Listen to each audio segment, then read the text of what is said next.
The wine glass slipped from Minjun's hand, red liquid spreading across the white carpet like blood. He stood frozen in the hotel lobby, staring at the woman across the room. 6 years. 6 years since he'd seen that face, and now here she was, laughing with someone at the concierge desk, her natural curls caught up in a colorful wrap, her brown skin glowing under the chandelier light. Amara. His assistant, Park Jiwoo, touched his elbow. "Sir, are you all right?" Minjun couldn't answer. Because behind Amara, holding her hand, was a little girl, maybe 5 years old, with his exact nose, his grandmother's chin. And beside her, a boy, same age, same features. Twins. Before we dive in, beautiful people, please remember to hit that like button and subscribe. It's the best way you can support us as we continue delivering captivating stories that'll keep you hooked every single day. The world tilted. Jiwoo followed his gaze and went pale. "Sir, we should." But Minjun was already moving, his feet carrying him forward before his brain could catch up. Amara turned, and their eyes met. The smile died on her lips. Color drained from her face.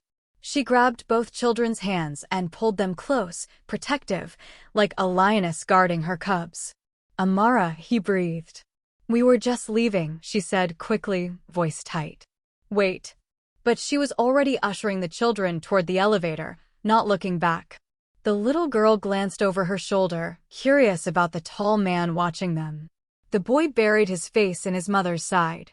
Minjun stood there, rooted to the marble floor, as the elevator doors closed between them. "Find out what room she's in," he told Jiwoo quietly. "And get me everything. How long she's been here, where she's staying, everything." That night, Minjun sat in his penthouse suite, a glass of whiskey untouched in his hand. Jiwoo had delivered the information. Amara Okonkwo. Registered under her maiden name. Staying in a modest room on the 8th floor for 1 week. Purpose of visit: attending a culinary conference.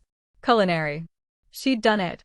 She'd become the chef she always dreamed of being, while raising his children alone. He pulled out his phone, scrolled to a folder he'd never deleted. Photos from 6 years ago.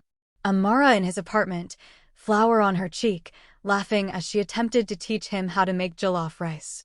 Amara at the beach, the sunset turning her skin to gold. Amara in his arms, whispering promises they both believed would last forever. Until his mother found out. The memory still burned. Walking into his apartment to find it empty. No note. No goodbye. Just gone. He'd called, texted, searched. For weeks. Then his mother had sat him down, placed an envelope in front of him. Bank transfer receipts. A signed document. Amara's signature at the bottom, accepting money to disappear. She got what she wanted, his mother had said coldly. Now you can move on with someone suitable. He'd believed it. God help him, he'd believed it. But those children had his face. Across the city, in that modest hotel room, Amara sat on the edge of the bed, her head in her hands. Sujin and Dae, her babies, were finally asleep after asking 1,000 questions about the sad man in the fancy suit. She'd known this was a risk, coming back to Seoul. But she'd thought 6 years was enough time. Thought the city was big enough. Thought maybe, just maybe, she could attend this one conference, the biggest opportunity of her career, without running into him. Foolish. Her phone buzzed. Unknown number. Her heart jumped, but she ignored it. It buzzed again. And again. Finally, she looked. "We need to talk." Her hands shook as she typed back, "There's nothing to talk about. Those children. Are they mine?" She threw the phone across the bed like it burned her. Of course he knew. Of course he'd figured it out. The twins looked exactly like him. Another buzz. "Please. Just give me 5 minutes. I'll come to you or you come to me. Your choice." Amara looked at her sleeping children. Sujin, her little firecracker, always asking questions, always challenging the world. Dae, her gentle soul, who cried at sad movies and brought home every stray cat he found. They deserved to know their father. Didn't they? But Minjun's family had made it clear 6 years ago. She wasn't good enough. Wasn't Korean enough. Wasn't rich enough. Wasn't enough, period. She'd left to protect her children from that rejection. From growing up in a world that would always see them as other. From a grandmother who would try to erase half of who they were. Her phone buzzed one more time. I'm not my mother. And I never stopped looking for you. Tears blurred her vision. She picked up the phone. Room 847. Tomorrow morning. 6 a.m. before the kids wake up.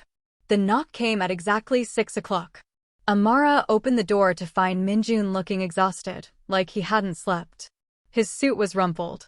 Hair messy. Eyes red. 5 minutes, she said, stepping into the hallway and closing the door behind her. He handed her a folder. She opened it, confused. Inside were printed emails. Screenshots of text messages. Phone records. All from 6 years ago. All of him, desperately trying to find her. Calling hospitals. Filing missing person reports. Hiring private investigators. I never stopped, he said quietly. My mother told me you'd taken money and left. Showed me papers with your signature. I didn't want to believe it, but when I couldn't find you anywhere, when every lead went cold, I thought maybe it was true. Amara's hands trembled. Your mother came to my apartment.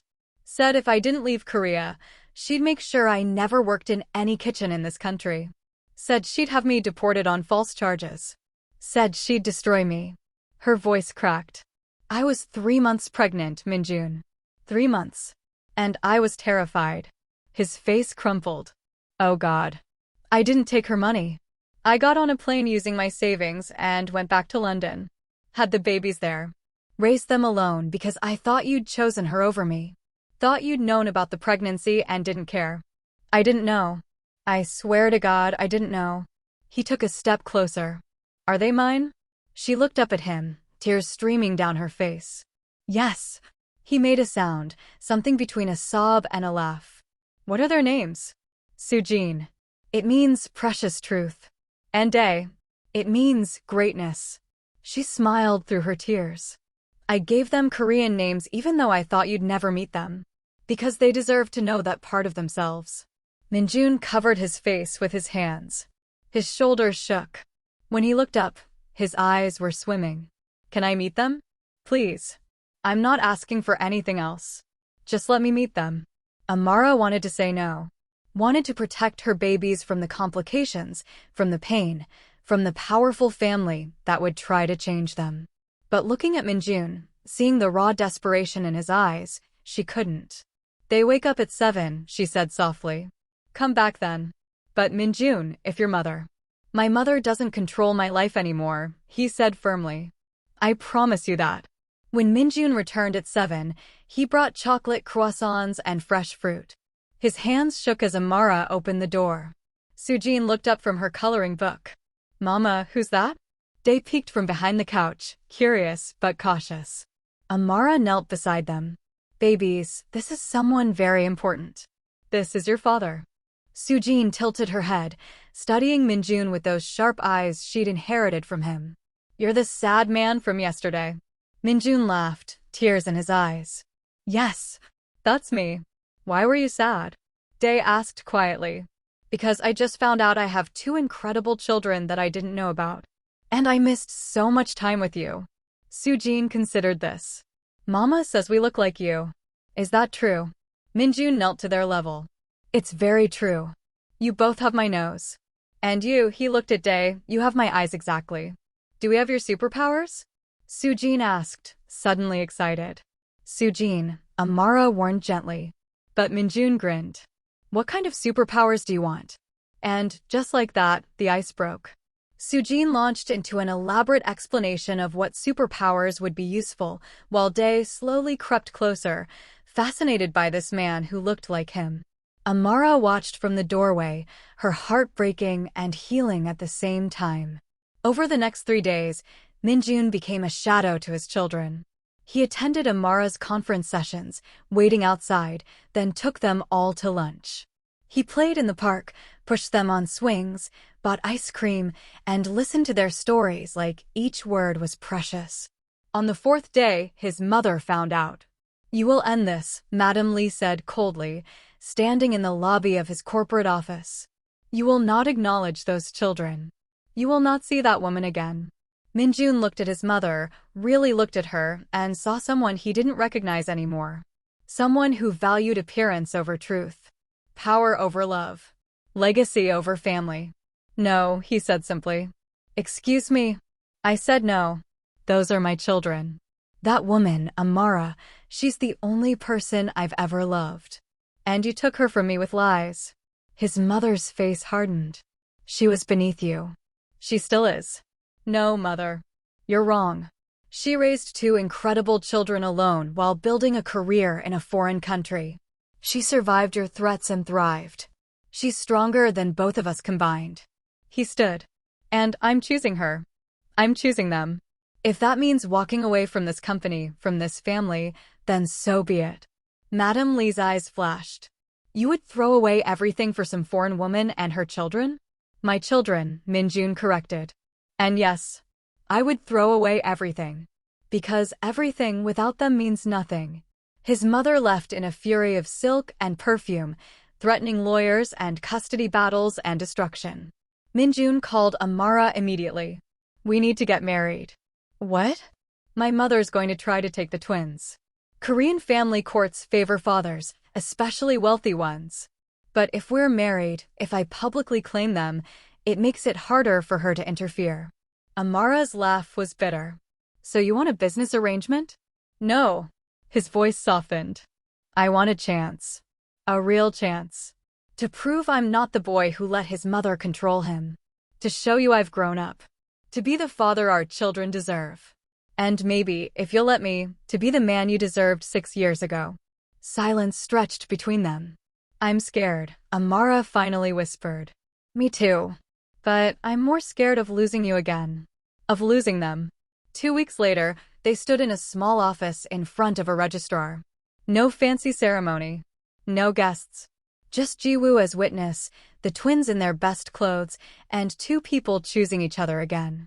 Do you, Lee Minjun, take this woman as your lawfully wedded wife? Minjun looked at Amara, her curls loose around her shoulders, wearing a simple cream dress, and thought she'd never been more beautiful. I do. Do you, Amara Okonkwo, take this man as your lawfully wedded husband? Amara thought of the scared girl she'd been 6 years ago. Then looked at the man in front of her, who'd walked away from his family for her, who played airplane with Day and let Sujin paint his nails. Who looked at her like she hung the moon. I do. The twins cheered.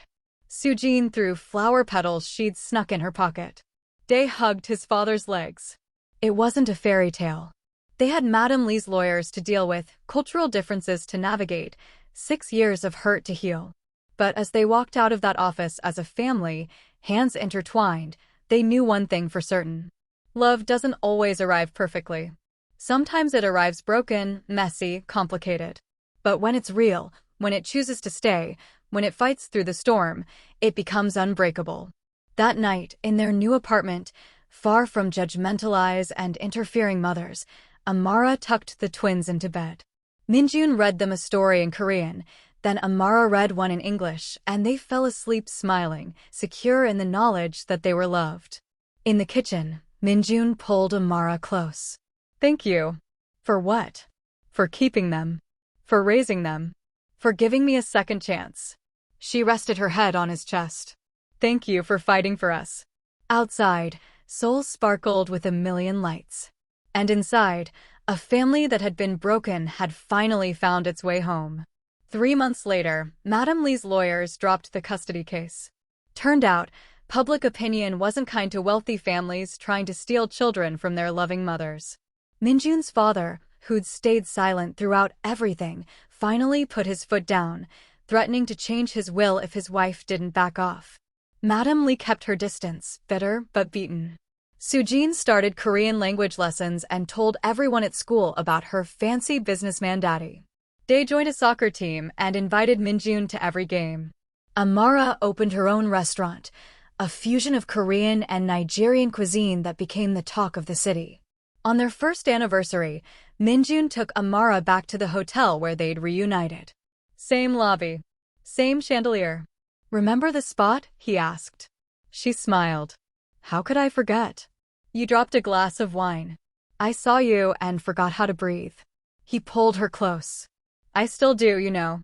Every morning, I wake up and see you there, and I can't believe you're real. That this is real. It's real, she whispered. We made it real. He kissed her then, under that same chandelier, while somewhere upstairs their children slept peacefully in their suite, dreaming of tomorrow. They weren't perfect. They still argued about his work hours and her stubbornness. About whether the kids needed private school or public. About visiting his parents or avoiding them. But every night, they chose each other again. And that, in the end, was enough. If you enjoyed this story, let me know in the comments below. Don't forget to like and subscribe if you haven't already. Thank you so much for watching, beautiful people. See you in the next one.